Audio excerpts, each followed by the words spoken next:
सावधान।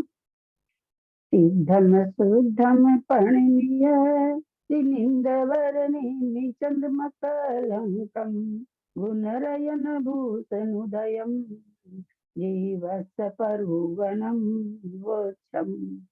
सरस्वती नमस्तुभ्यं वरदे कामरूपिणि विद्यारंभं करिष्यामि सिद्धिर्भवतु मे सदा। द्वादशं जिनवानी माता की जय। त्रिलोकसार ग्रंथराज की जय। नेमीचंद आचार्य की जय। अढ़ाई दीप में विराजमान सभी आचार्य उपाध्याय सर साधु के चरणों में नमोस्तु नमोस्तु नमोस्तु। सभी आरिका माता जी के चरणों में वंदामी वंदामी वंदामी। सभी छुल्लक एलक के चरणों में इच्छामी इच्छामी इच्छामी। सभी प्रतिमाधारी के चरणों में वंदना वंदना वंदना। रूप में विराजमान सभी पूज्य जनों का सादर नमस्कार। सभी का सादर जय जिनेन्द्र। हम लोग नेमिचंद्राचार्य जी के द्वारा वर्णित अलौकिक गणित का स्वाध्याय शुरू किया है। अलौकिक गणित जैसा कि नाम है, जहाँ लौकिक खत्म होती है वहां से अलौकिक गणित शुरू होती है। हमने जाना कि अलौकिक गणित को दो तरह से जानेंगे, एक संख्या मान से, एक उपमा मान से। थोड़ा बंद कर लेंगे तो ज्यादा अच्छा रहेगा।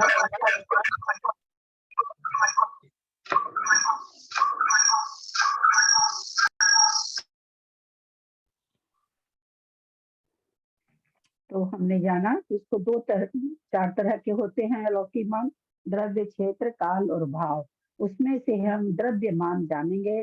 द्रव्यमान दो तरह का होता है, संख्या मान, उपमा मान। संख्या मान में संख्या के द्वारा संख्यात, असंख्यात, अनंत आदि संख्याओं से संख्या मान जानेंगे। उपमा मान में पल्य, सागर, सूच्यांगुल, प्रतरांगुल, घनांगुल, जगत श्रेणी, जगत प्रतर, जगत घन, इस तरह से 8 भेद होते हैं उपमा मान के। उपमा मान में उपमा के द्वारा बताया जाना, पल्ले के जितना बड़ा, सागर के जितना बड़ा, इस तरह से जो उपमा से जिसकी तुलना करके बताई जाए, गणित बताई जाए, उसको उपमा मान कहते हैं। हम सर्वप्रथम संख्या मान को जान रहे हैं। हमने कल जाना संख्या मान के 21 भेद हैं। संख्या मान के 21 भेद डॉक्टर मुन्नी जैन आप सुनाएंगे क्या?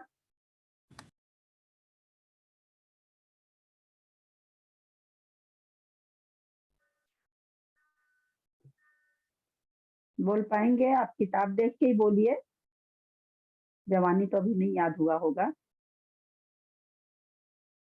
नहीं है क्या?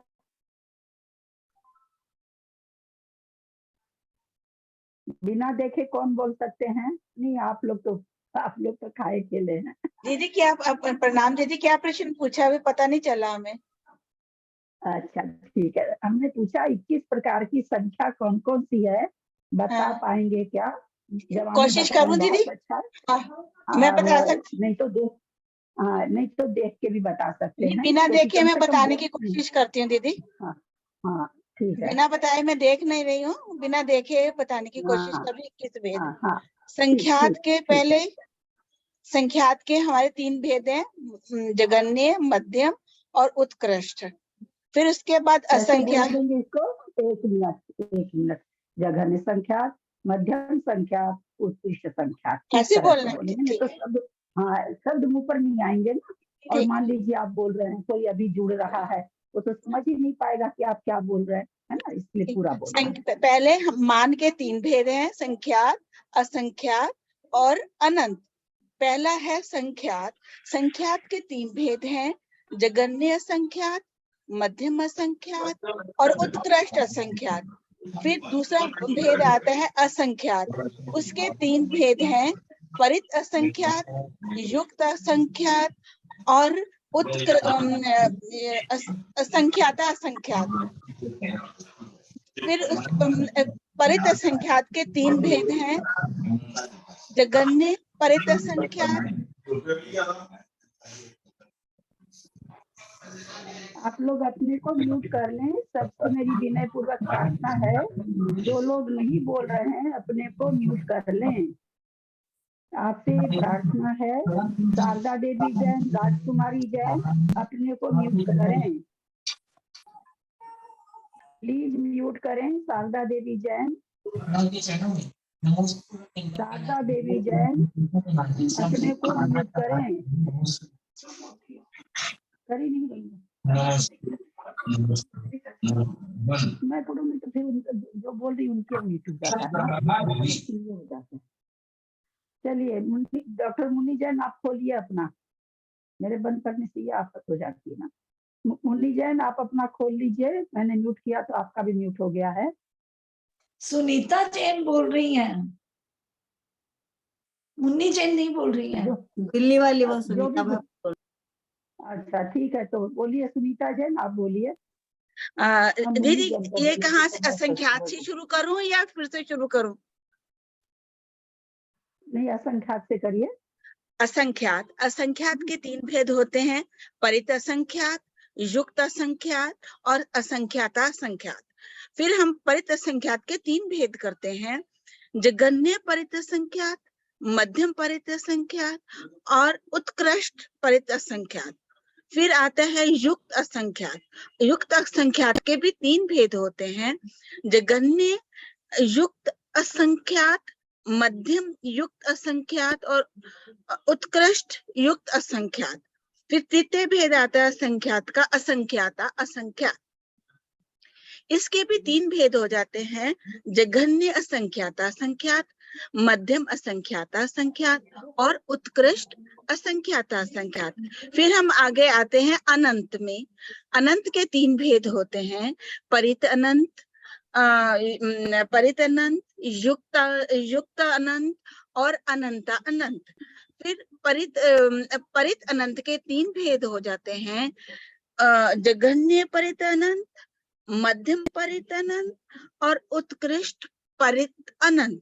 फिर द्वितीय भेद आता है युक्त अनंत का। युक्त अनंत के भी आगे तीन भेद हो जाते हैं, जघन्य युक्त अनंत, मध्यम युक्त अनंत और उत्कृष्ट युक्त अनंत। तृतीय भेद आ जाता है अनंत अनंत का। इसके आगे तीन भेद हो जाते हैं, जघन्य अनंत अनंत, मध्यम अनंत अनंत और उत्कृष्ट अनंत अनंत। इस तरह से मान संख्या में 21 भेद हमें मिलते हैं। ठीक है, अच्छा, बहुत सुंदर। ये दिमाग में आते हुए भी बोलना बहुत कठिन होता है, बहुत कठिन होता है। और सारा बहुत ही सही से बोला, कहीं अटके भी नहीं, बहुत अच्छा। किस किस को याद है? हैंड रेज करें तो। याद किस किस को है और किनको याद है?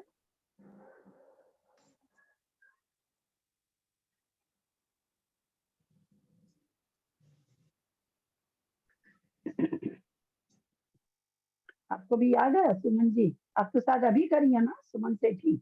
दीदी कल आपने क्या कराया था, एक बार आप दीदी दीदी मैं बोल रही थी कल आपने क्या कराया था, एक बार रिवीजन करा देंगे क्या, जब समझ आ जाएगा? हाँ, रिवीजन ही तो कर रहे हैं शुरू से। अच्छा, शुरुआत से कर रहे हो क्या? अच्छा ठीक। हाँ, मैं शुरुआत से करती हूँ। एक दिन में कोई चीज पढ़ा के नहीं हटा जाता, ये सब 2 दिन 3 दिन कंटिन्यू चलता है, इसके लिए आप चिंता नहीं करिए।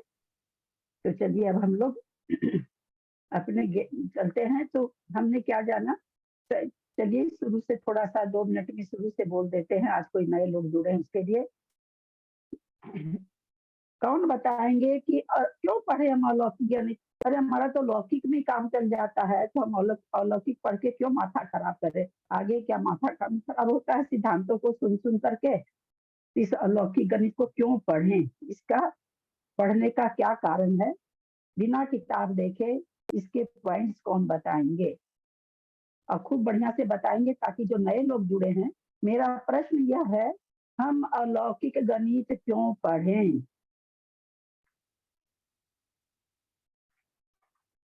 दीदी बताऊं मैं? दीदी मैं बताइए।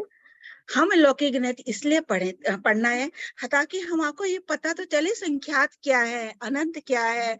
और हम तो मुंह ही कह देते हैं कि संख्यात असंख्यात, इनका ये इसकी वैल्यू है क्या, ये है कितने बड़े, हम कहाँ पर हैं, आवली कितनी बड़ी है। हम ये कहते हैं एक जरा सा करा था इसमें असंख्यात आवली आ गई, लेकिन आवली का बहुमन क्या है, ये संख्यात क्या है, असंख्यात क्या है, इसको सबको जानने के लिए अपना ये हमारे को अलौकिक गणित पढ़ना आवश्यक है।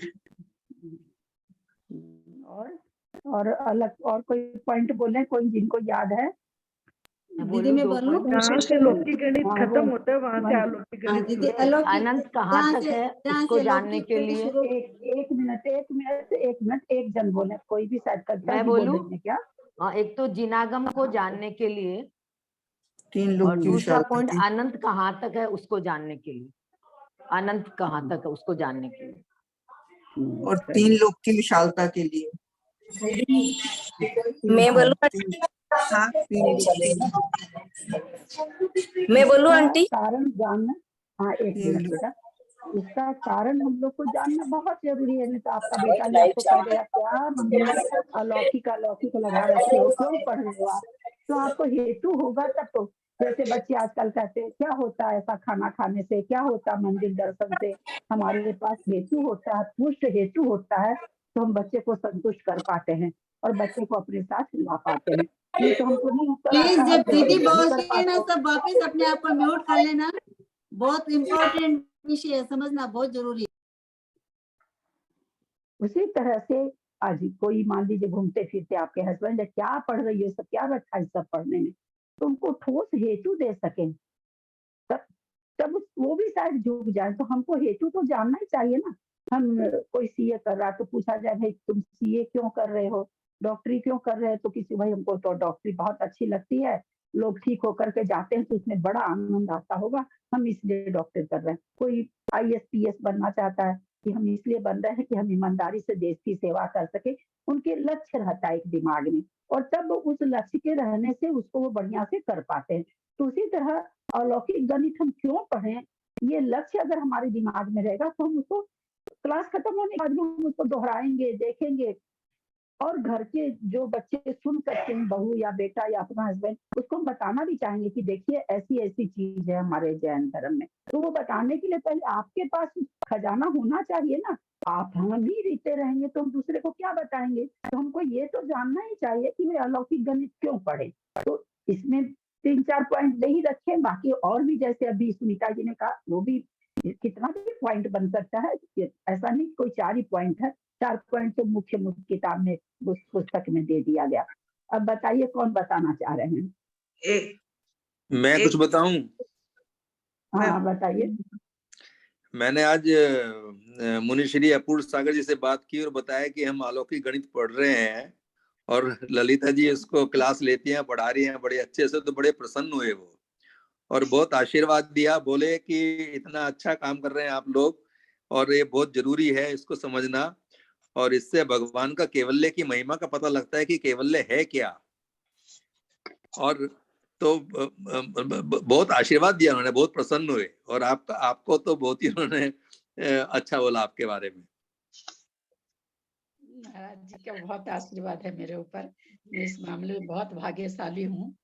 बहुत गुरु महाराज लोगों का मुझे आशीर्वाद प्राप्त है भाई। मैं करती कुछ भी नहीं हूँ किसी के लिए। नहीं आपका ज्ञान का उनको भी मालूम है और बहुत ही प्रसन्न हुए वो ये बात सुन करके। पूर्व सागर जी तो वैसे ही ऐसे हैं, नहीं बहुत ज्ञानी है, सागर जी भी बहुत ज्ञानी है।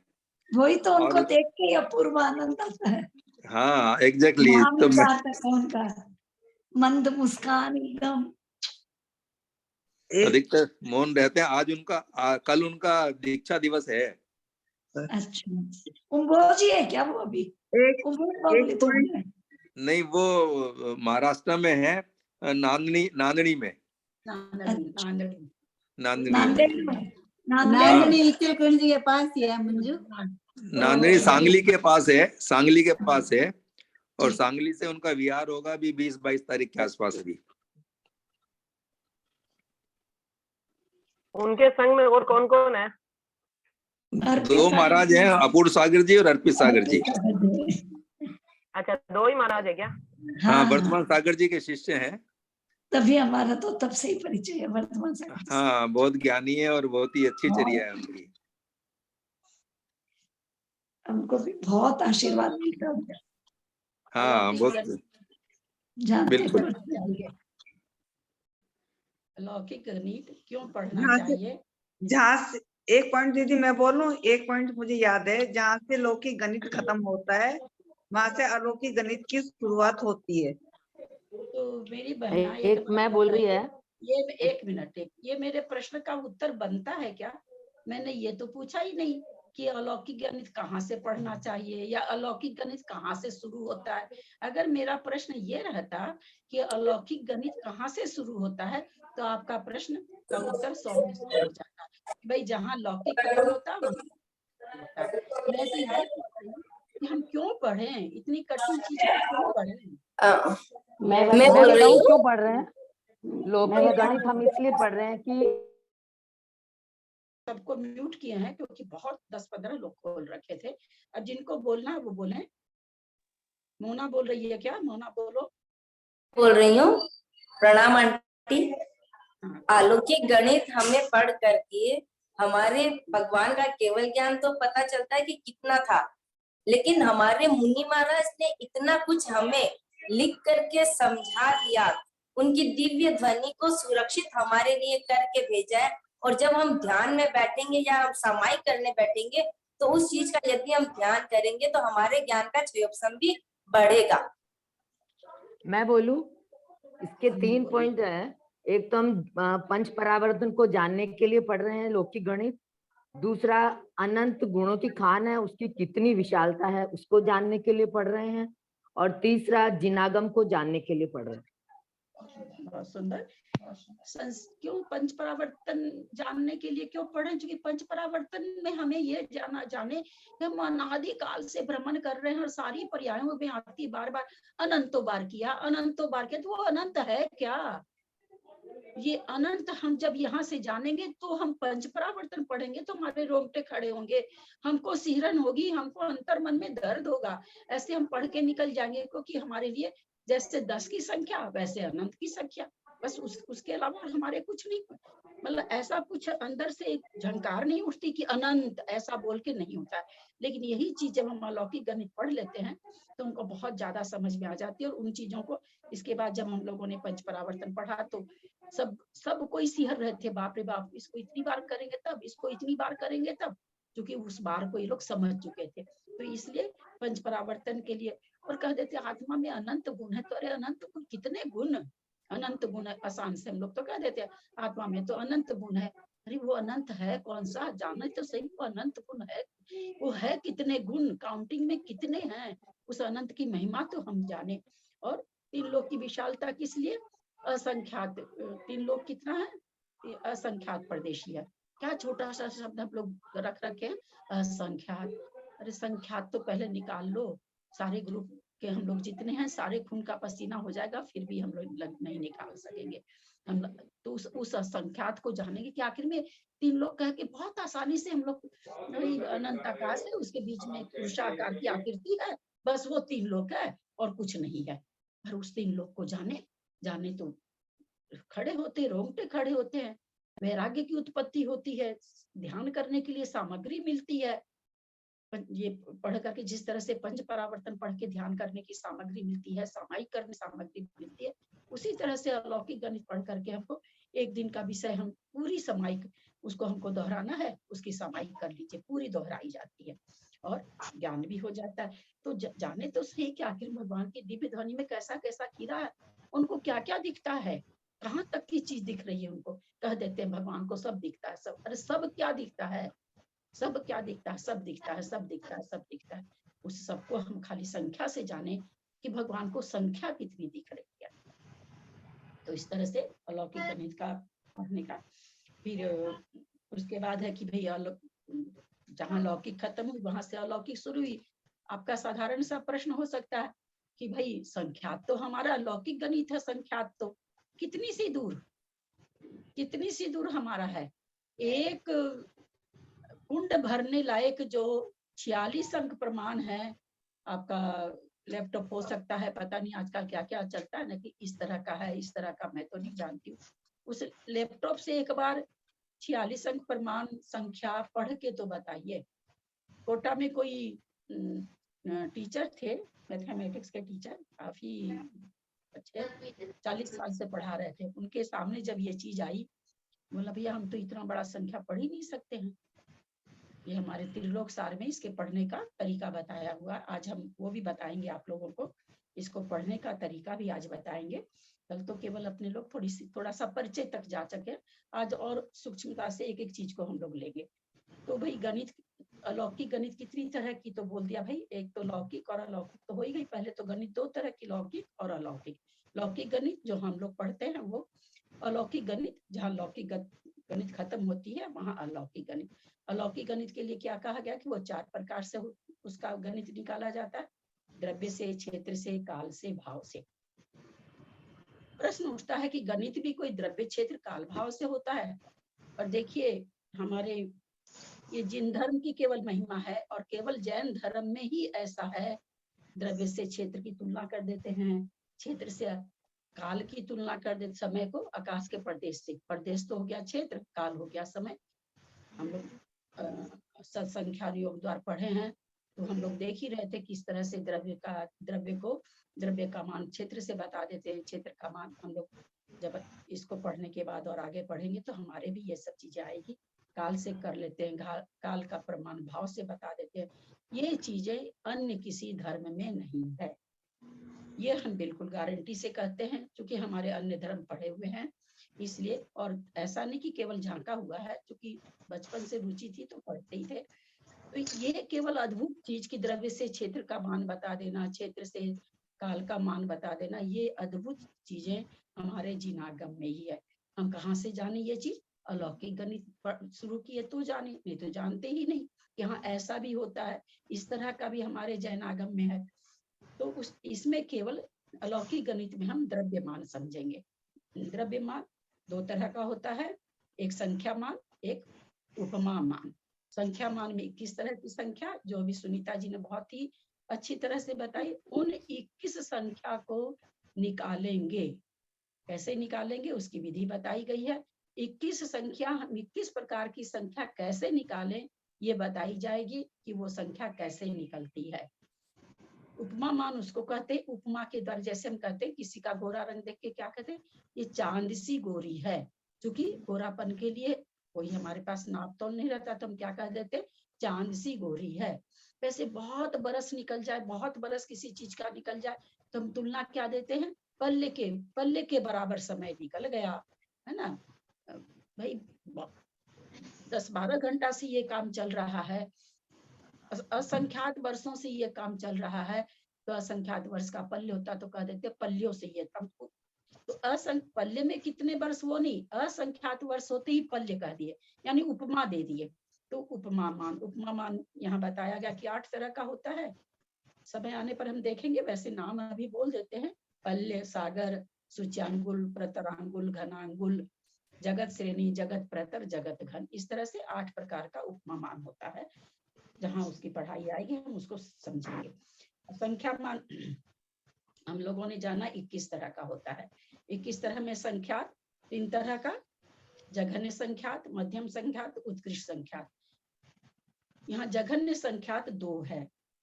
2 से संख्या क्यों शुरू हुई, इसका हेतु कौन बताएंगे? मैं बताऊं? नए लोग में से कौन बताएंगे? नए लोग में से कौन बताएंगे? 2 से मैं बता रही हूँ, अनीता जैन। तो 1 से इसलिए नहीं क्योंकि आप किसी से भी डिवीजन या किसी को भी प्लस करते 1 से, तो वो वही जैसे 2 को 1 से किए तो 2 ही आएगा, मतलब कुछ चेंज नहीं होता है 1 करने से, 2 करने से हमारे में चेंज आएगा, इसलिए 2 से शुरू किया गया। बोले तो सही, लेकिन प्लस नहीं आएगा। 1 को 1 से प्लस करिए तो 2 हो जाता है। 1 से किसी भी संख्या को म्यूट करें, को म्यूट करें, किसी भी संख्या को हम अगर 1 से गुना करें और 1 से भाग दें तो उतनी ही रहती है। जैसे 5 है, 5 गुना 1 5 ही रहेगा, 5 भागा 1 5 ही आएगा। तो गुना और भाग करने से उतना ही रहता है। इसलिए हमारे वैसे एक संख्या आएगी, कहीं और पर आएगी, ऐसा नहीं है कि एक संख्या का औचित्य नहीं है अपने इसमें, पर जब भी जघन्य संख्यात कहीं पर आता है तो उसका मतलब 2 होता है। यानी अपने यहाँ संख्यात 2 से शुरू है, कर्म कांड जी में, जीव कांड जी में 2 से शुरू है। ये हमको मान के चलना कि 1 से नहीं। तो इसलिए सबसे छोटी संख्या कितनी हो गई? 2 हो गई। अब 2 तो हमको पता चल गया, 2 के बाद 3 4 ये सब क्या कहलाएगी? मध्यम संख्यात, है ना, सब मध्यम संख्यात कहलाएगी। कहाँ तक कहलाएगी? हम थोड़ा सा संख्या रिज्यूम करके चलते हैं, वैसे इसमें बहुत बड़ी आने वाली, लेकिन इन 3 भेदों को समझने के लिए पहले एक संख्या रिज्यूम करते हैं कि जघन्य संख्या तो 2 हो गया, उसमें कुछ सोचना ही नहीं है, त्रिकालवर्ती ये चीज है, वैसी की वैसी, इसमें कुछ कभी नहीं बदलाव आएगा।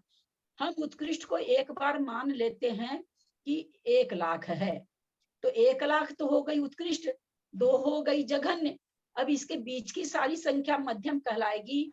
तो कहां से कहां तक की संख्या मध्यम संख्यात है?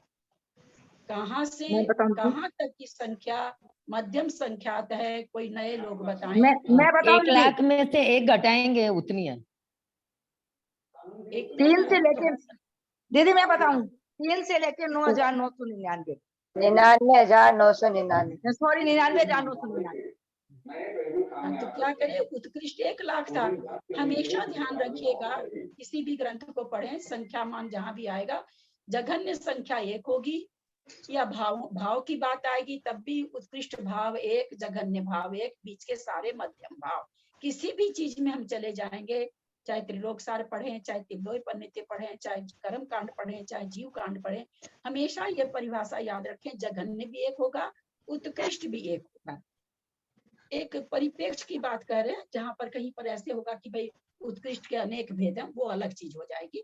यहाँ इस संख्या मान के इसमें 1-1, बाकी सारे के सारे 3 से लेके 99,999 तक की संख्या क्या हो गई? मध्यम संख्यात हो गई। बहुत अच्छा, यहाँ तक सबको समझ में आ गया। आगे चले, अब आगे चलूं। डिस्कनेक्ट होने वाला जो एक संख्या है, नंबर 1, गणना में तो उसको वो तो आएगा, गणना में तो आएगी 1 नंबर, लेकिन तो उसको फिर उसको मध्यम में लेंगे कि किस में लेंगे? नहीं, 1 है ही नहीं, अलौकिक गणित में 1 है ही नहीं। गणना में 1 आएगी, लेकिन वो जघन्य से नीचे, उसको आप ऐसा नहीं कह सकते कि वो गणना में तो आएगा ना 1। हाँ, गणना में कोई ऐसी चीज आई जघन्य तो नहीं है ना, तो वो जघन्य, क्योंकि 1 तो है। हाँ, तो अलौकिक गणित में उत्कृष्ट में 1 कम कर दो, उत्कृष्ट में 1 कम कर दो बोलते हैं, तो 1 तो है। हाँ, 1 का ये कौन कहा? गणना तो है, ये संख्या तो है, ये 1 संख्या माना है, लेकिन जघन्य संख्यात में 1 को नहीं लिया गया है। नहीं, ना जघन्य हुई, ना मध्यम हुई, ना उत्कृष्ट हुई, इसका मतलब तो 1 बस 1 गणित, हाँ, काउंटिंग के लिए 1 है, काउंटिंग के लिए 1 है बस। हाँ, ठीक है। अब हम आगे चले, तो हमने भेद 21 समझ में आ गए हैं सबको। आगे चले तो संख्यात कहा गया, भाई किसका विषय है? तो कहते हैं मति ज्ञान श्रुति ज्ञान का विषय है। हम मति ज्ञान श्रुति ज्ञानी हैं, क्योंकि दोनों ज्ञान सब में पाया जाता है, एक इंद्रिय में पाया जाता है, तो हम तो पंचेंद्रिय संगी हैं, हमारे में भी है। परंतु जिसका जैसा क्षयोपम है वैसा संख्यात का ज्ञान है। उत्कृष्ट संख्यात का ज्ञान श्रुत केवली को होता है। ठीक है, उत्कृष्ट संख्यात का ज्ञान हम देखेंगे कहाँ आ रहा उत्कृष्ट। आप पहले ही भेद में कह दोगे कि ये मेरे नहीं होता, आखिरी भेद तो हम लोग को आएगा ही कहाँ से, तो ये श्रुत केवली को होता है। फिर जो असंख्यात आया है, 9 प्रकार का असंख्यात आया, 9 प्रकार के असंख्यात का ज्ञान किसको होता है? अवधि ज्ञानी को, मन पर्य ज्ञानी को, दोनों ज्ञानी के धारी को पूरा का पूरा ज्ञान होगा। और बाकी जो अनंत के 3 भेद आए हैं वो केवल ज्ञानी को होगा। ठीक है, यहाँ तक चले। अब वो कह रहे हैं कि भाई आपको 21 संख्या निकालनी है, हम आपको इतना परेशान नहीं करेंगे, आचार्य कहते हैं आपको नहीं थकाएंगे, आप केवल 8 संख्या निकालना आपको हम बता देते हैं, उस 8 संख्या से 21 संख्या निकल जाएगी। कैसे निकल जाएगी? जैसे अभी हमने जाना जघन्य संख्या 2 और उत्कृष्ट हमने माना था 1 लाख, तो 2 संख्या को पता लगने से हमको एक संख्या और पता लग गई ना, कि 3 से लेके 99,999 तक की मध्य संख्या, हमको एक संख्या फोकट में पता चल गई ना, बिना मेहनत के। तो उसी तरह से जब हम 8 संख्या निकालेंगे तो उससे हमारी 21 संख्या का पता चल जाएगा। अब निकलती कैसे है? आप लोग पेज पलटते जाएंगे जिनके पास भी है। तो विधि बताई उन्होंने कि जघन्य संख्या, सबसे पहले जघन्य संख्यात निकालेंगे जो कि हमको मालूम ही है। अब जघन्य संख्यात के बाद हम जघन्य संख्या जब भी निकाली जाती है, हम जीवकांड जी पढ़ रहे हैं, बहुत अच्छी अच्छी चीज आने वाली जीवकांड जी में, बहुत अच्छी अच्छी, बहुत आनंददायक, बिल्कुल जिसको कहते हैं कि मन करेगा कि नहीं पढ़ते ही रहें, ऐसे ऐसी चीजें आने वाली है। तो जहां भी किसी की संख्या बहुत ज्यादा होती है, आचार्य क्या करते हैं, उसके आगे वाले की संख्या बता देते हैं, जघन्य संख्या भैया उसमें से थोड़ा घटा लो, पहले वाले की आ गई। ये ऐसा करते हैं। यहाँ पर भी आप देखेंगे तो सारी जघन्य संख्या निकाल रहे हैं, क्योंकि उत्कृष्ट निकालने में मेहनत बहुत ज्यादा है, तो उत्कृष्ट निकालते ही नहीं है। तो जघन्य संख्या 2 हो गया। फिर जघन्य परितः संख्या क्या करें, कुंड विधान से हम आपको निकाल के बताएंगे। कुंड माने कुआं समझिए, गड्ढा समझिए, नहीं कहते हैं क्या जल का कुंड है ना, ऐसा अपने लोग बोलते हैं, कुंड तो जानते हैं, विधान मतलब विधि से। फिर क्या कहते हैं, जघन्य युक्ता संख्यात विरलंदे से निकालेंगे, हम जहां आएगा वहां समझाएंगे विरलंदे क्या है। जघन्य असंख्याता संख्यात वर्ग से, वर्ग तो सब कोई जानते हैं, 2 का वर्ग क्या होगा, 2 किसी 3 की संख्या को वर्ग करना है, 3 पर स्क्वायर 2, तो क्या होगा, नो होगा, 9 होगा। वर्ग करना मतलब हुआ उसी संख्या को उसी संख्या से गुना करना, जिस पर स्क्वायर लिखा हो। कोई कह दे भाई 100 का वर्ग बताओ, तो 100 गुना 100, कोई कहे 25 का वर्ग बताओ, तो 25 गुना 25, इसको कहते हैं वर्ग करना। फिर आगे आ रहा है जघन्य परिता संख्यात, कहते हैं श्लाका त्रय निष्ठापन। अब श्लाका क्या होता है, श्लाका मतलब काउंटिंग करना, गिनना। श्लाका पुरुष, तो वहां पर भी महापुरुष कितने होते हैं उनकी गिनती, सलाका पुरुष 63 होते हैं, यानी पुरुष की गिनती कितनी, सलाका कितनी, महापुरुषों की गिनती कितनी, तो कहते हैं 63, सलाका पुरुष हो गया है ना। सलाका का मतलब काउंटिंग करना, गिनती करना। तो कह रहे हैं जघन्य परिता संख्यात श्लाका त्रय निष्ठापन से निकलेगा, जघन्य युक्ता संख्यात विरलंदे राशि से निकलेगा, जघन्य अनंतानंत वर्ग से निकलेगा, और उत्कृष्ट अनंतानंत जो कि केवल ज्ञान है, उससे आगे संख्या नहीं पाई जाती है श्लाका त्रय निष्ठापन से। तो भी बाकी आपने तो मात्र इतनी सी राशि निकाली, बाकी राशि हम कैसे निकालेंगे? तो अगले पेज में फिर आचार्य बताते हैं कि शेष उत्कृष्ट राशियां आगे की जघन्य राशि में से 1 घटाने पर प्राप्त होती है। जैसे अभी हम लोगों ने मध्यम संख्यात का उत्कृष्ट भेद कैसे जाना, 1 लाख में से 1 घटा दिया, तो मध्यम संख्यात का सबसे बड़ी मध्यम संख्यात संख्या कौन सी हुई, 99,999 है ना, सबसे बड़ा मध्यम संख्यात ये हुआ। तो उत्कृष्ट मध्यम संख्यात हमको पता चल गया। तो वही चीज कह रहे हैं कि आगे की संख्या में से हम 1 घटाएंगे तो पहले वाले की उत्कृष्ट हमको पता लग जाएगी, इस तरह से निकालेंगे।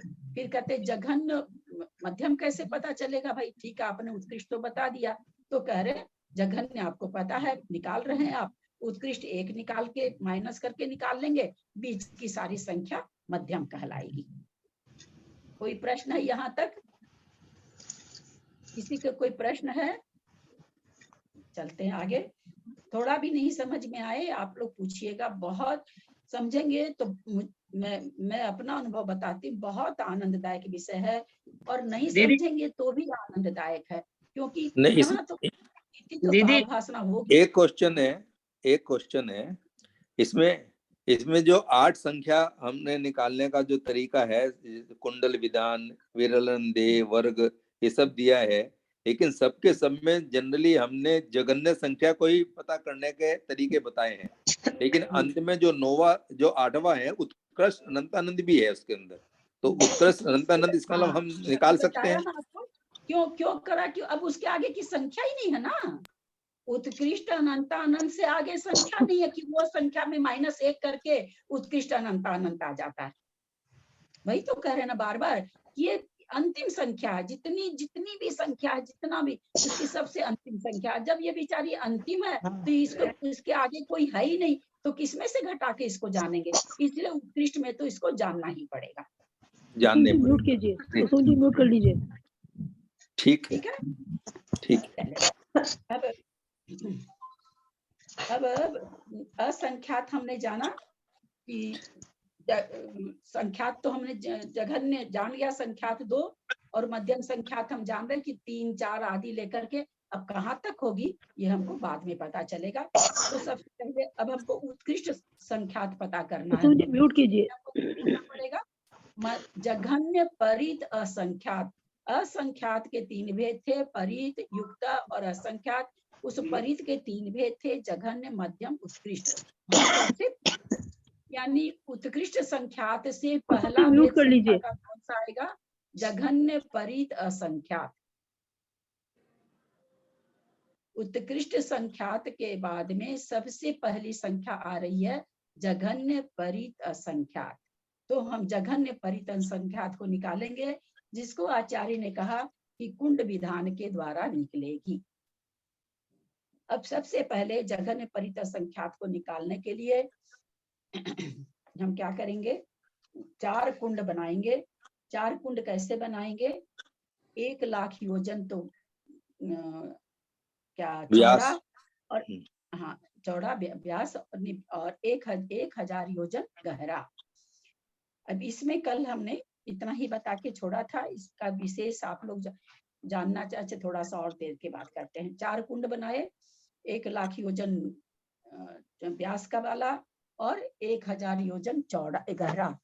बहुत से लोग व्यास नहीं समझ रहे होंगे, डायमीटर नहीं, बहुत लोग नहीं समझ। जैसे ये गोल है ना, जम्बूद्वीप अपना गोल है, तो बीच में जो उसका एकदम बीचों बीच जो बिंदु है, उस बिंदु से जो रेखा जाती है इसको व्यास कहते हैं। ये जितनी भी रेखा इसके बिंदु से निकाल लीजिए, सब व्यास कहलाएगी। डायामीटर कहिए, व्यास कहिए, अथवा चौड़ाई कहिए, जो आपका मन हो कह सकते हैं। यानी सर्कल के जो बीचों बीच बिंदु हो, सर्कल माने वृत्त, वृत्त के जो बीच में बिंदु हो, उसमें से रेखा जो गुजरे, एक परिधि की एक ओर से लेके दूसरी परिधि पर जाए, उसको हम कहते हैं व्यास, डायामीटर अथवा चौड़ाई। तो 1000 व्यास, 1 लाख योजन व्यास वाला, 1 लाख योजन व्यास किसका है? जम्बूद्वीप का। यानी जम्बूद्वीप के बराबर का हमको क्या बनाना है?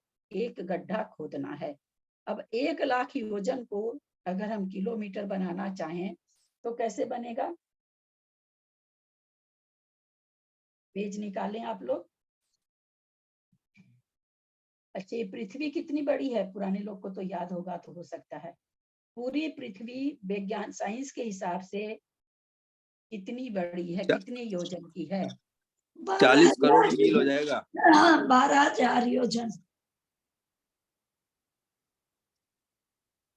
1 लाख योजन मतलब 40 करोड़ मील। नहीं, पर 12,000 योजन लिखा हुआ है। 12,000 योजन की पूरी पृथ्वी है। और हमारा ये जम्बूद्वीप कितना बड़ा है? 1 लाख योजन है ना। और ये पृथ्वी जो कि हम लोग जिंदगी में कभी पूरी पृथ्वी नहीं घूम सकते हैं, वो पृथ्वी मात्र 12,000 योजन की है। और जम्बूद्वीप केवल जम्बूद्वीप 1 लाख योजन का है। ये 12,000 योजन कहीं लिखा है क्या इसमें? इसमें नहीं लिखा हुआ है, लेकिन साइंस मतलब विज्ञान कहता है कि 12 ठीक योजन की है। ये योजन, एक तो आप लोग ये समझिए कि ये लगता होगा ना कि योजन वगैरह कहाँ से अंग्रेज नहीं आए थे, अंग्रेज आए या नई साइंस आई तब ये किलोमीटर सेंटीमीटर, हालांकि ये भी प्रमाणिक है, ऐसा नहीं कि प्रमाणिक नहीं है, पर अंग्रेजों के आने के बाद में चीजें किलोमीटर सेंटीमीटर चलने लगी। दीदी आपकी आवाज डिस्टर्ब हो रही है, चेक करिए ना प्लीज। अब एक बार योजन, हाँ क्या चीज, आवाज कट रही है। हाँ आवाज नहीं आ रही है? अभी बीच में कट रही थी, अभी आई। ये ऑडियो जिसके खुले हैं वो बंद करने पड़ेंगे। ऑन कर लेते हैं, सब लोग अनम्यूट कर लेंगे तो आवाज आएगी। आप लोग सब खोल लेते हैं ना, इसलिए आवाज नहीं आती है।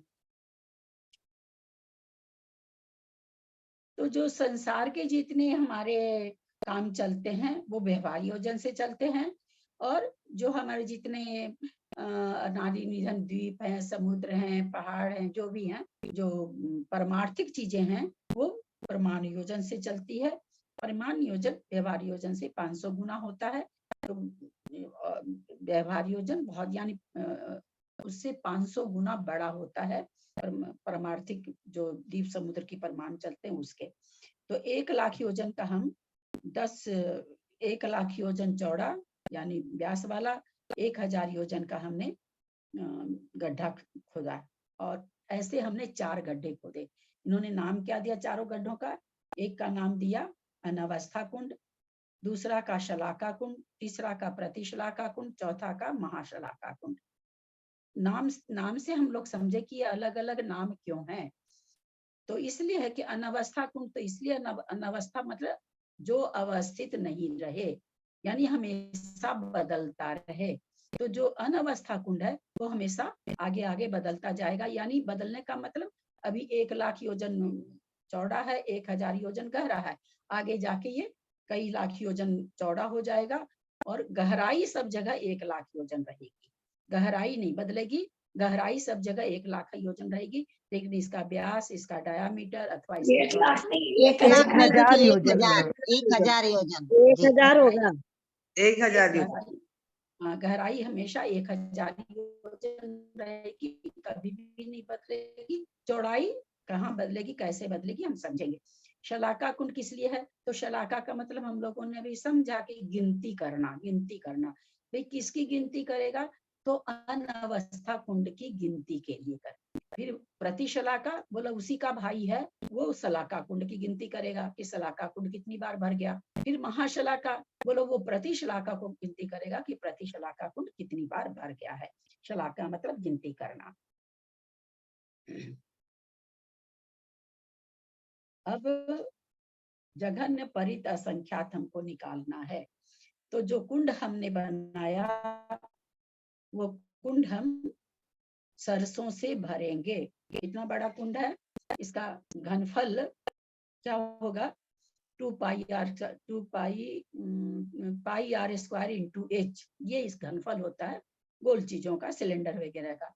तो पाई आर स्क्वायर, आर कितना है? आर कितना है कौन बताएंगे? कुछ लोग जानते हैं इसलिए पहले पूछ लें। यहाँ आर कितना अरे बढ़ा चुके आप लोग को, हाथ ऐसे कैसे करते हो? 22/7। नहीं 22/7 तो पाई है। आर 50,000 योजन। आर डायमीटर का आधा होगा। डायमीटर का आधा रेडियस 2 पाई आर। आर मतलब होता है, हाँ एक मिनट, आर मतलब होता है, आप लोगों मैथमेटिक्स पढ़ा रहे हैं खूब बढ़िया। आर मतलब होता है रेडियस, रेडियस को त्रिज्या कहते हैं। जैसे वहाँ डायामीटर और व्यास था, वैसे ही यहाँ पर त्रिज्या रेडियस और त्रिज्या हो गया। तो किसी भी गोलाकार चीज की, जैसे सिलेंडर है, गैस का सिलेंडर है, हमको उसका घनफल जानना हो तो क्या फॉर्मूला है? तो कहते हैं आचार्य कि भाई पाई आर स्क्वायर इंटू एच कर दो। तो हमारे पास आर हमको पता है ना, कितना है आर हमारे पास? 50,000 योजन। 50,000 योजन है ना। और पाई का वैल्यू 3.14।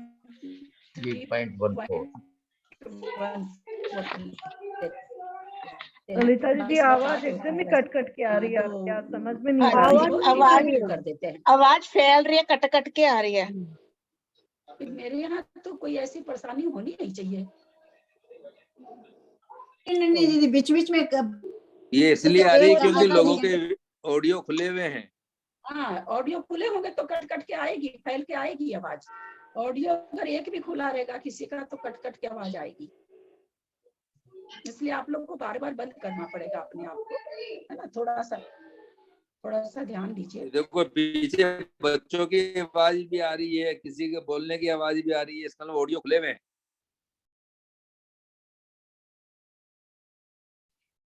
चलिए, शोका जैन का भी खुला।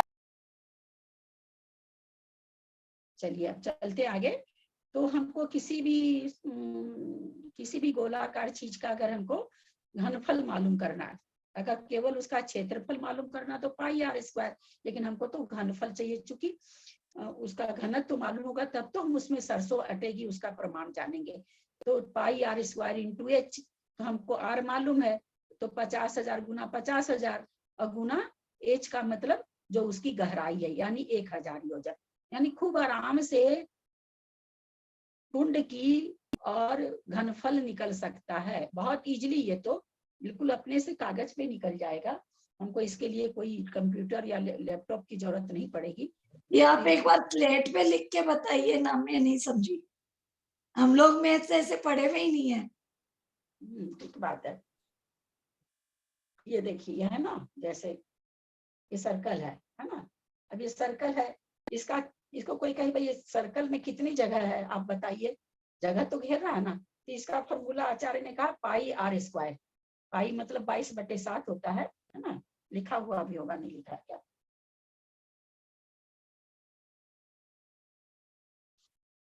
ये अगर हम ऐसे करेंगे तो इस सारा क्षेत्र हमको पता चल जाएगा। अब जैसे इसका आर कितना है 50,000, 1 लाख का है। 1 लाख तो व्यास है, रेडियस हुआ 50,000, त्रिज्या जिसको कहते हैं। तो 22/7 गुना 50,000 गुना 50,000 योजन, तो ये हो जाएगा। कितनी जगह है ये पता चल जाएगी हमको, खाली ये नीचे की। लेकिन चूंकि सिलेंडर है, ये तो गहरा कुंड है ना, गहरा है ना, तो इसमें गहराई भी है। ये तो केवल ऐसे जमीन कोई गोल हो तो वो गोल जमीन है भाई, वो आखिर में इसमें कितनी जमीन है ये कैसे पता चले, तो उसके लिए क्षेत्रफल निकलता है। लेकिन जब कोई चीज ऊंचाई वाली होती है तो उसके लिए घनफल निकालना पड़ता है। जैसे और समझाएं हल्का रूप में आप लोगों को। जैसे कोई आपने गोदाम लिया, आप कोई गोदाम ले रही हैं, आपके घी का काम है, तो आपको घी की टीना रखनी है। तो आप जाके गोदाम वाले से पूछोगे भैया तुम्हारे गोदाम का कितना एरिया कितना है, घनफल कितना है, क्योंकि आपको दिमाग में है कि मेरे तो इतनी टीना तो हमेशा हमको रखनी पड़ेगी। मान लीजिए वो कहता भाई 10 फीट चौड़ा है, 5 फीट 10 फीट लंबा, 5 फीट चौड़ा, 10 फीट ऊंचा है। तो कमरे का घनफल कितना हो गया, 10 गुना 5 गुना 10 यानी 500 घन फीट। फीट में अगर है तो घन फीट, मीटर में तो मीटर में। अब आप सोचते हो कि भाई हमारी जो टीना आ रही है उस टीना का घनफल कितना है। तो आप मान लीजिए टीना का घनफल आपका चल रहा है 2 फीट चौड़ी, 5 फीट ऊंची और 1 फीट चौड़ी, 2 फीट लंबी, 5 फीट ऊंची। तो इसका 5 दूनी 10 दूनी 10 से कम 10 है। यानी एक टीना कितनी जगह लेगी, 10 घन फीट जगह लेगी। और कमरा कितना है 500 घन फीट का, यानी 500 घन फीट में अगर हम 10 से भाग दे देंगे तो 50 आया, यानी उस कमरे में 50 टीना अटेगी। तो जो लेने वाला सोच लेगा कि भाई हमको तो हम 50 से ज्यादा तो मंगाते नहीं है, चलो हम ये गोदाम हम ले लेते हैं, है ना। तो इस तरह से निकाला जाता है।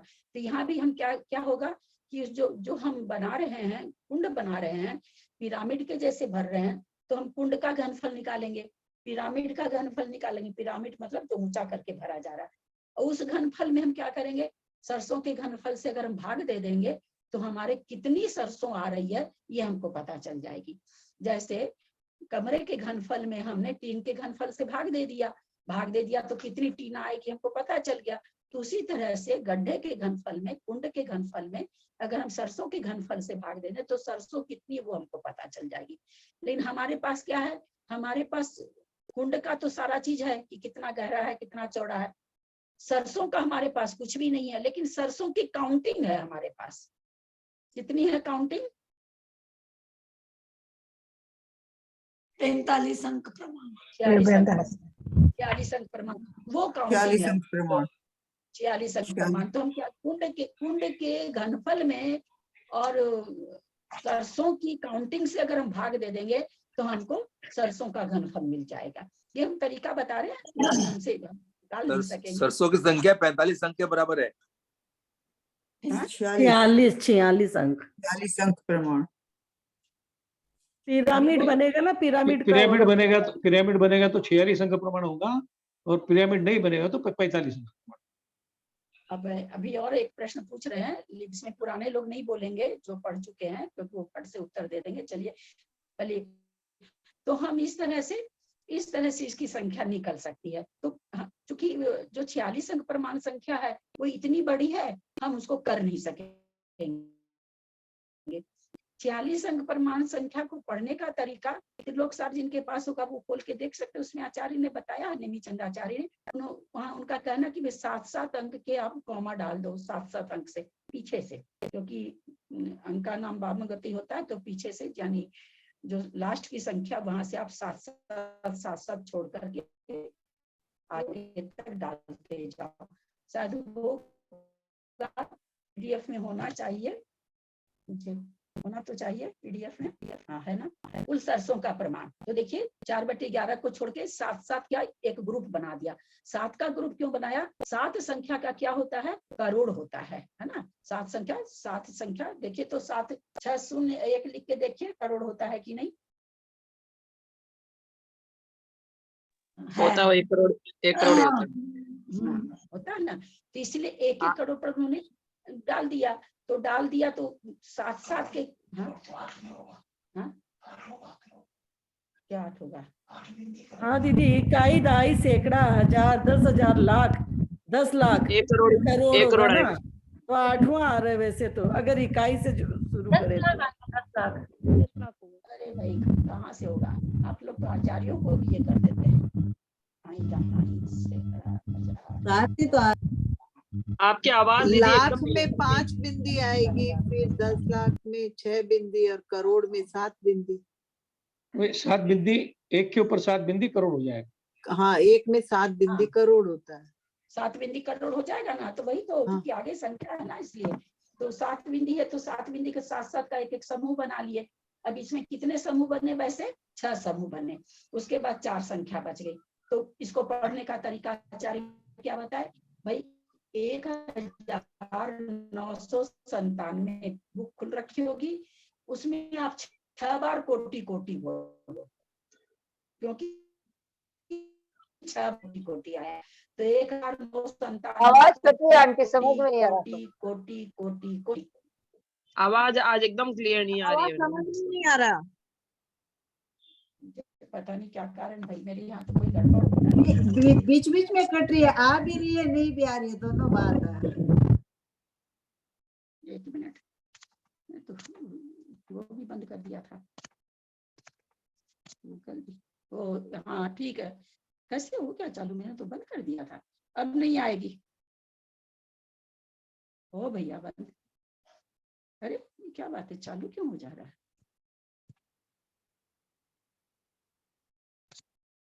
आपका वीडियो भी डिस्टर्ब आ रहा है बार बार। नहीं अब आ जाएगी ठीक। वीडियो पता भी नहीं डिस्टर्ब कैसे भी अब ठीक आ जाएगी। तो यहाँ पर 7-7 का हमने ग्रुप बनाया, जो संख्या बाद में बची उसको लेकर के उस पर 7 बार कोटि कोटि बोला। फिर दूसरी वाली संख्या को लिया, तो 11 है ना, 11,29,384। इसमें 5 बार कोटि कोटि बोलेंगे, कोटि कोटि कोटि कोटि कोटि।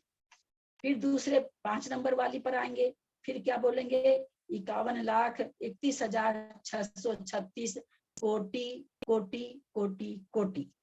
फिर चौथे पर आएंगे तो फिर बोलेंगे 36,36,36,363 कोटि कोटि कोटि।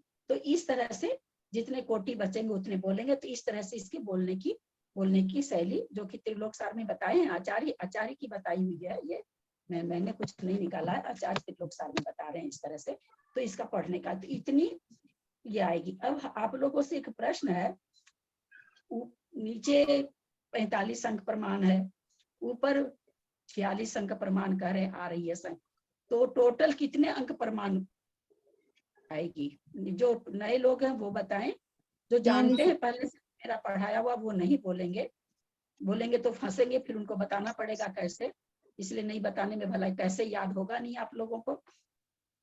कितनी तो सरसों टोटल तो आएगी? 46 संख्या ही हुआ ना, टोटल 46 ही हुआ ना। और लोग बोले 45 अंक प्रमाण नीचे आ रही है, 46 अंक प्रमाण ऊपर आ रही, तो टोटल संख्या, टोटल सरसों कितने अंक प्रमाण आएगी?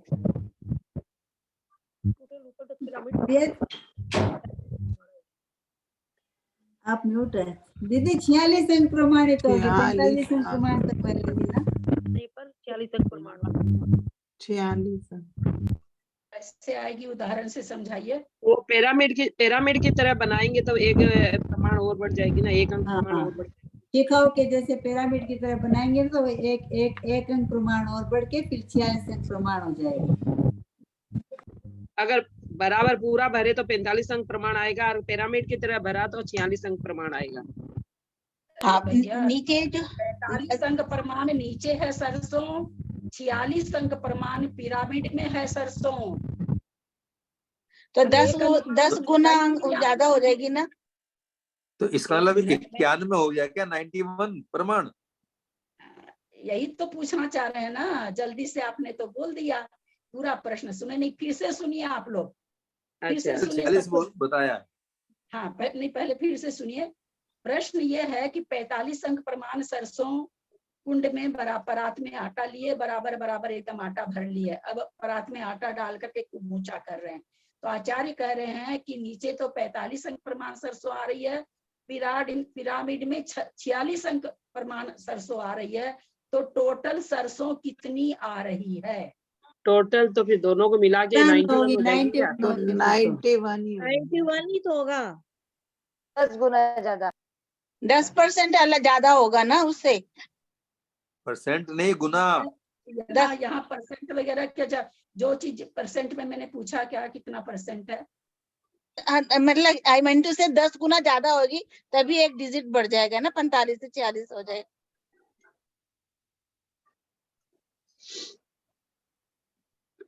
दोनों मिला के कितने अंक प्रमाण सरसों होगी? 91 अंक प्रमाण, 91 हो गई अंक फिर तो। प्रमाण। 1997 कोटि। जब पुराने लोग बोले कितने अंक प्रमाण सरसों होगी? 46 अंक प्रमाण। 46 अंक प्रमाण संख्या होगी। हाँ। अब इसको हम समझा रहे हैं आपको। 3 अंक प्रमाण एक संख्या लीजिए, उसमें 4 अंक प्रमाण और मिला दीजिए, कितनी होगी? लिख के देखिए तो कॉपी में। 4 अंक प्रमाण की संख्या लीजिए, 1000 संख्या लिखिए 4 अंक की, उसमें 3 अंक संख्या 100 लिखिए, दोनों को जोड़िए, कितना आएगा? 1100। 1100 कितने अंक प्रमाण है? म्यूट रखें प्लीज, म्यूट रखें। दीदी नहीं समझ में, आपने क्या पूछा? तो कहाँ से समझ में आएगा, आप लोग सब खोल के रखते हो। उसमें एक अंक प्रमाण और जुड़ेगा तो 3 क्या गया, तो 4 अंक प्रमाण हो गया। सुनिए फिर से, ओवरलैप होती है ना, जोड़ने में संख्या ओवरलैप होती है, गुना में संख्या बढ़ती है, जोड़ में जैसे हम कहा कि भाई 4 अंक कोई चीज है, उसमें 4 अंक प्रमाण और 3 अंक प्रमाण, जैसे 45 अंक प्रमाण और 46 अंक प्रमाण। हम इसको समझने के लिए छोटी संख्या लेते हैं, 4 अंक प्रमाण और 3 अंक प्रमाण, कोई में चीज अट रही है, नीचे 3 अंक प्रमाण अट रही, ऊपर 4 अंक प्रमाण अट रही, तो 4 अंक में जब 3 अंक मिलाएंगे तो टोटल कितने अंक हो जाएंगे? 1100 हो गया। 7 अंक प्रमाण, 7 अंक प्रमाण, कितने? 4 अंक प्रमाण। हाँ तो 4 अंक प्रमाण हुई ना।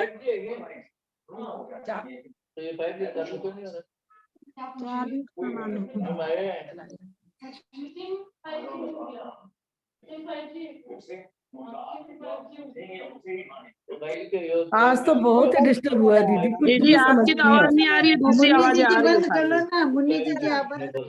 मैं तो चुप हो रखी, तो मेरी आवाज आएगी कहाँ से? मेरे तो ऐसे ही गले में तकलीफ हो रखी है, आप लोग बंद करें तब तो बोलूं मैं। आंटी आप 4 अंक पट्टी में लिख के बता दीजिए, हम लोग को नहीं समझ में आ रहा है ऐसे। खोल दीजिए तो कपड़ा।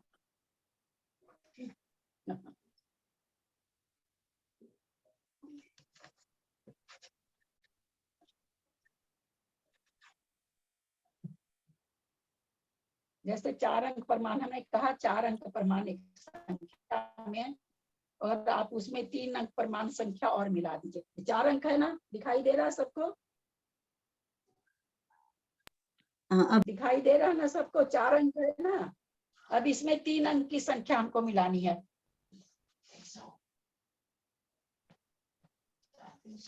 1100 हो गया। 1100 हुआ। हाँ, तो कितना अंक हुआ? 4 अंक। 4 अंक प्रमाण हुआ। 4 अंक हुआ। प्रमाण। हाँ, इसी तरह से गुना थोड़ी करना है। नीचे 45 अंक प्रमाण है, ऊपर 46 अंक पर ओवरलैप हो जाएगी ना।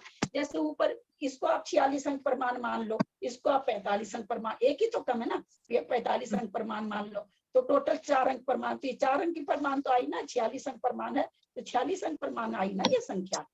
इसलिए टोटल संख्या, टोटल सरसों कितनी आएगी? 46 अंक प्रमाण आएगी। समझ में आया कि नहीं? क्योंकि गुना नहीं करना ना, जोड़ना है। गुना करते हैं तब संख्या बढ़ जाती है। भाई किसी चीज में 4, पहले से उसमें आपने पर्स में 100 रुपया डाल रखा था, आप लाए 10 का नोट और 10 रुपया और डाल दिए, है ना। पहले आप 3 अंक का डाल रखा था 100 रुपया, अब 2 अंक का 10 रुपया और डाल दिया, तो टोटल रुपया कितना हुआ? 110 हुआ। 110 भी 3 ही अंक का हुआ ना। समझ में आया कि नहीं? हाँ, अब समझ में आया। आगे समझ में आए दीदी। तो 46 अंक प्रमाण के संख्या में फर्क रहेगा, इतना ही है।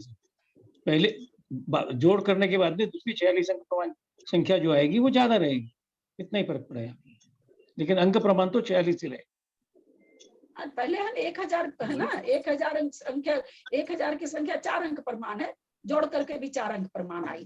तो जैसे 46 अंक प्रमाण सिखाऊ तक है, उसमें 45 अंक प्रमाण संख्या भी मिल करके टोटल 46 अंक प्रमाण। 46 अंक में अंक बढ़ गया। जैसे 1000 था, 1000 की जगह 1100 तो हो गया, पर अंकों का प्रमाण 4 ही रहा। है ना, अंकों का प्रमाण 4 ही रहा। संख्या बढ़ गई, वो संख्या बड़ी हो गई, कुछ मिला तो बड़ी तो हुई, पर अंक का प्रमाण 4 ही रहा। नहीं, लेकिन यहाँ पिक्चर में बताया है कि लगभग 10 गुना ज्यादा सरसों आएगी ऊपर पिरामिड में। हाँ, तो 100 से 1000 कितना गुना ज्यादा है? अगर नीचे 100 है तो ऊपर में 1000 आएगी, तो 1100 हो गया। ठीक है, 10 गुना ज्यादा आ गई ना। 10 गुना ज्यादा है ना, 100 से 1000 तो 10 गुना ज्यादा है। 10 गुना ज्यादा हो गया। हम उसको कहेंगे कि भाई ये 5 अंक प्रमाण संख्या करेंगे और एक 100 अंक करेंगे, तो वो 100 गुना प्रमाण हो गई ज्यादा। तो 10 गुना प्रमाण ज्यादा, यानी 1 अंक और ज्यादा है, और दोनों ओवरलैप होकर के जुड़ करके उतनी ही रह गई। नहीं, लेकिन इसमें तो लिखा है 46 अंक प्रमाण हो गया, एक प्रमाण बढ़ गया ना इसमें, तो 45 ही होना चाहिए था फिर। हाँ, तो उसी को 46 अंक को हमने 1000 माना और 45 अंक को हमने 100 माना। 10 गुना हुई कि नहीं? 100 से 1000 10 गुना हुआ ना। ये 100 से 1000 तो 10 गुना ठीक है, लेकिन यहाँ तो एक प्रमाण बढ़ गया। 1000 में तो एक प्रमाण नहीं बढ़ा। 1000 में से एक प्रमाण क्यों बढ़ेगा? 1000 आप 1000 को 46 अंक 45 में एक प्रमाण, आप 1000 को 46 अंक प्रमाण समझो, 46 अंक प्रमाण समझो, और चूंकि 100 को आप 45 अंक प्रमाण समझो, तो 45 अंक प्रमाण से 100 से 1000 में 10 गुना बढ़ी कि नहीं बढ़ी संख्या? हाँ, फिर ठीक है, फिर ठीक है। हाँ, बढ़ गई ना। दोनों जुड़ करके 4 अंक प्रमाण ही रही, संख्या बढ़ गई, 1100 हो गई, पर अंक प्रमाण की बात चल रही है कि अंक प्रमाण कितने है, तो अंक प्रमाण तो 4 ही है। उसी तरह से 45 अंक प्रमाण 46 अंक प्रमाण को जब जोड़ा जाएगा तो संख्या 46 अंक प्रमाण रहेगी। संख्या बदल जाएगी, उसमें बड़ी हो जाएगी, संख्या मिलेगी तो संख्या बड़ी हो जाएगी, संख्या के अंक नहीं बढ़ेंगे। ठीक है, बिल्कुल।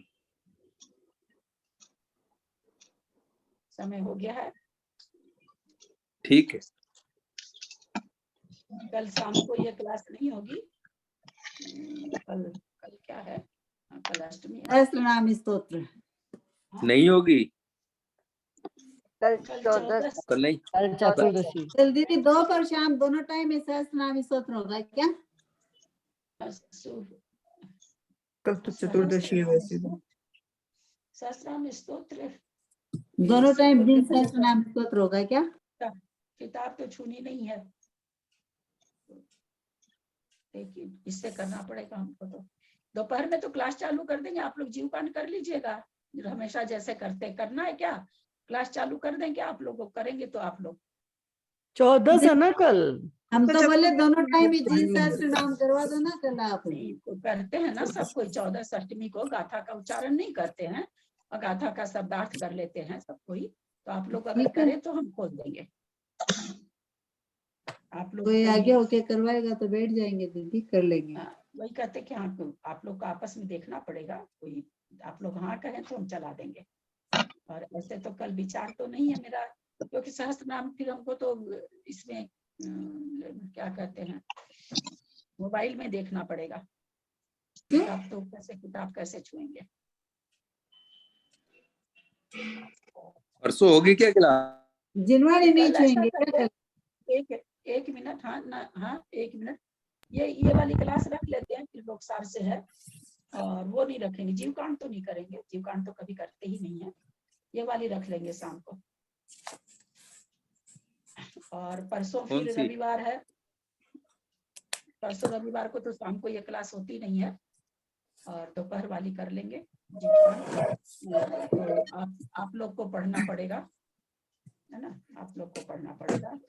मैं जितना बता पाऊंगी बता दूंगी, क्योंकि नहीं तो 12 दिन छुट्टी हो जाएगी, सारा ही संपट पार्टी हो जाएगा।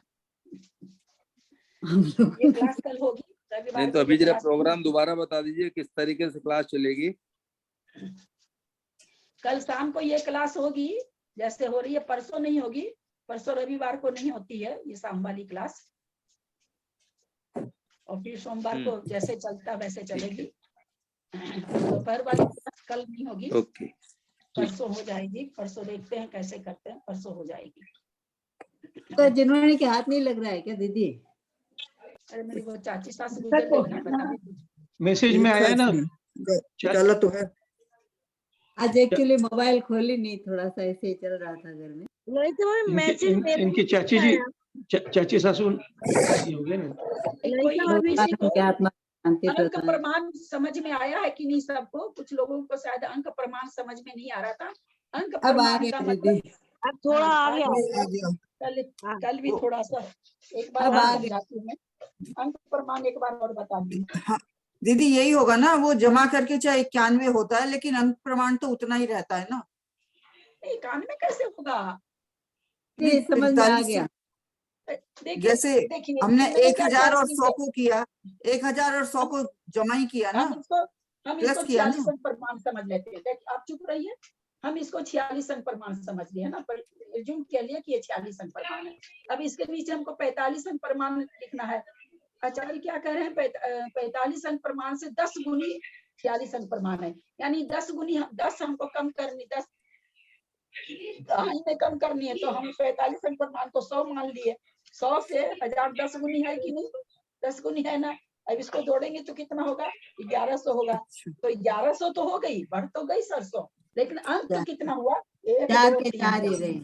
4 के 4 ही अंक रहेगा, अंक नहीं बढ़ा। अंक बढ़ती तो क्या होता, मान लीजिए 1 अंक बढ़ जाता तो क्या हो जाता? 11,000 हो जाता है ना। अंक बढ़ने से क्या होता है? मल्टीप्लाई में बढ़ जाता है। अपने को म्यूट करेंगे क्या? 1 अंक बढ़ते ही मल्टीप्लाई में बढ़ गया, 11,000 हो गया। तो नहीं, वैसा नहीं बढ़ता है, ओवरलैप हो जाती है संख्या, मतलब 1 के नीचे 1 आ जाती है। जोड़ना है नीचे, पहले 100 अंक प्रमाण 780 थी, उसके ऊपर 1000, उसके ऊपर 1000 हट रही है, ऐसा नहीं कि कम हट रही है। नीचे 100 हटी है, ऊपर 1000 हट रही है, लेकिन दोनों को जब दोनों मिलेगी तो एक कुंड में तो दोनों मिल गई ना, मिल गई तो मिलने से 1100 700 हो गई। 100 नीचे मिल आई थी, 1000 ऊपर आई, तो 1100 700 आई टोटल, है ना। तो अंक प्रमाण कहते हैं ये अंकों को गिनना, 1 2 3 4 5 6 ऐसे जो होते हैं, इसको अंक कहते हैं, अंक प्रमाण कहते हैं। तो इस तरह से 46 लिखना, 46 सुनना देना, 46 अंक प्रमाण हो जाएगी। अच्छी तरह समझ में आ रही। हम लोगों को भी शुरू दिक्कत ही हुई थी समझने में, ऐसा नहीं कि एक बार भैया बोले और हम समझ गए, ऐसा नहीं हुआ था। एक्चुअली अंक प्रमाण का मीनिंग नहीं समझे थे कि 4 अंक प्रमाण हो, इसीलिए 45 और 46 जोड़ उसमें के भी सब कोई 2-3 आदमी सही जवाब दिए, बाकी सब कोई कान में बोल रहा था, कोई पता नहीं क्या क्या बोल रहा था। नहीं, पहले तो 46 ही बोले भी उसमें उतनी मिलेगी, तो लेकिन बाद में है सो ठीक है। वो होता कैसे हो मेथड फिर समझ आपने समझाया तो समझ में आ रहा है, यही बहुत बड़ी बात है ना, समझाने से समझ में आ जा रहा है, ये बहुत बड़ी बात है। चलिए जिनवानी स्तुति करते हैं, कल शाम को क्लास रहेगी। सबको आनंद आ रहा है कि नहीं? समझे या ना समझे, आनंद आना चाहिए। बहुत अच्छा लग रहा है दीदी, सच्ची में एकदम बहुत अच्छा लग रहा है। और अभी तो शुरुआत है, अभी तो क्या कहेंगे, कौन से लड्डू, अभी तो सूजी के लड्डू मिले हैं, अभी आगे गोंद के लड्डू, गोंद के बाद पचखारी के लड्डू, फिर सारे मेवा के लड्डू मिलने वाले हैं, बहुत अच्छे लड्डू मिलने वाले हैं, बिल्कुल जाड़े में खाने लायक। आप बहुत अच्छे से समझा रही हैं, इसलिए आनंद आ रहा है। सच्ची में पूरा खोल के समझा रही है, एक चीज को खोल के, इतना खोल के बताने वाला कोई नहीं मिलेगा हम लोगों को। चलिए जिनवानी स्तुति करते हैं। यदक्षर मात्रा पदवाक्यहीनं मया प्रमादात् किंचनोक्तं तन्मे क्षमित्वा विदधातु देवी सरस्वती केवल बोधलब्धि बोधि समाधि परिणाम सिद्धि स्वात्मोपलब्धि शिव सौख्य सिद्धि चिंतामणिं चिंतित वस्तुदाने त्वां वंदमानस्य ममास्तु देवी। जा वाणी के ज्ञान ते सुझे लोकालोक, सो वाणी मस्तक चढ़ो सदा दे तुम दो। हे जिनवाणी भारती तो जब उन्हें जो तेरा देव बजोरियंत को गुरु से निर्ग्रंथ धर्म पालू सदा, यही मोक्ष का फल। जिनवाणी माता की 9 बार नमोकार।